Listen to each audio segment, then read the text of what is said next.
Bonjour, c'est Dr Roumaïma Achagra, installée à Casablanca, spécialiste des maladies et chirurgie des yeux et surtout de l'oculoplastie et de la pathologie palpébrale. Je vous parle un petit peu aujourd'hui de tout ce qui se passe au niveau des paupières, parce que les paupières, c'est un organe précieux qui protège un organe encore plus précieux. Et quand il y a des problèmes au niveau des paupières, on a des problèmes de vision, de larmoiement, de baisse d'acuité visuelle. Et c'est pour ça qu'il faut faire très attention à ce qui se passe au niveau des paupières.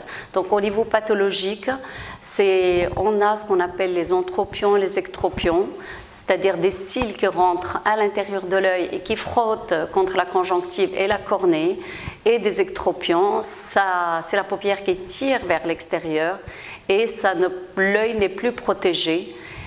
Et c'est pour ça que chez nous, on ne s'intéresse pas beaucoup à cette pathologie et les patients, ils ont l'impression que c'est quelque chose de banal alors qu'on peut perdre une vision à cause d'une paupière qui ne fonctionne pas bien.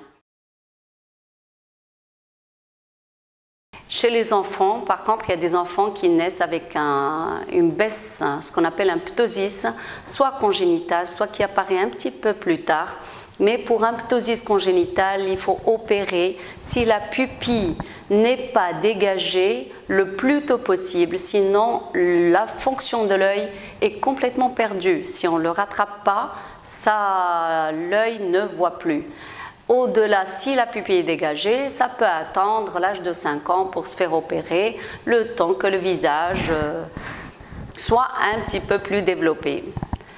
À part la pathologie, il y a aussi les tumeurs.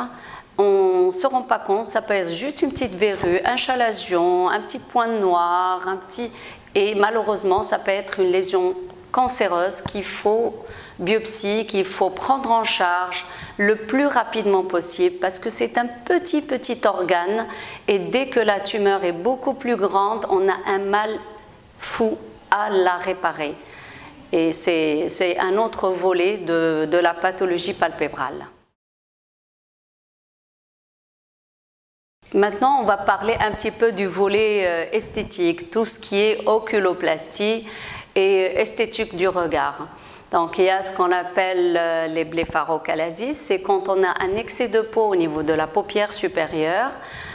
Ça donne un aspect d'abord fatigué, ça descend sur les cils, c'est pas joli et il y a vraiment les moyens de les réparer, l'opération se passe très bien et il faut vraiment les faire. Et puis on gagne en âge, on gagne à peu près, la plupart du temps c'est vers une dizaine d'années qu'on gagne quand on dégage le regard.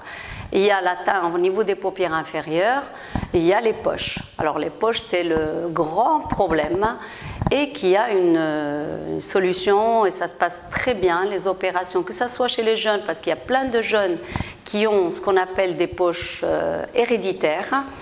Et mais là, la différence, c'est au niveau de l'opération. Chez les personnes âgées, il y a ce qu'on appelle un excès de peau plus les poches. Et dans ce cas-là, on intervient sur les deux côtés.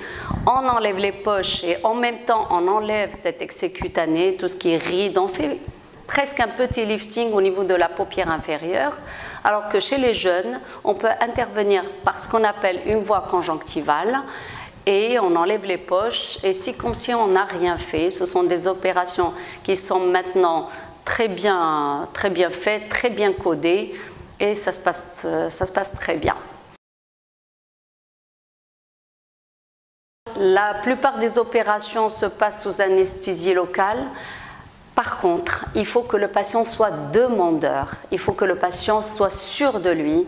Si le patient hésite, il ne faut surtout pas l'opérer. Ça reste dans le cadre esthétique et les demandes du patient ne sont pas forcément les demandes et les attentes du chirurgien. Dans ce cas-là, il faut que le patient sache ce qu'il veut sans rentrer dans des délires. Après ces opérations, il y a toujours des petits hématomes ou de gros hématomes, ça peut aller jusqu'à 3 semaines, mais en général, toutes les petites complications ou les petites choses qui peuvent arriver après sont bien contrôlées. Ça se passe bien. Il faut toujours un bilan avant les opérations parce que les patients qui prennent de l'aspirine ou qui sont sous anti-inflammatoires, qui sont diabétiques. Il y a plein de choses à contrôler avant ces opérations. Et j'insiste sur le fait que le patient doit être demandeur. Et voilà, j'espère que je vous ai apporté quelque chose aujourd'hui. On se verra peut-être pour une autre vidéo.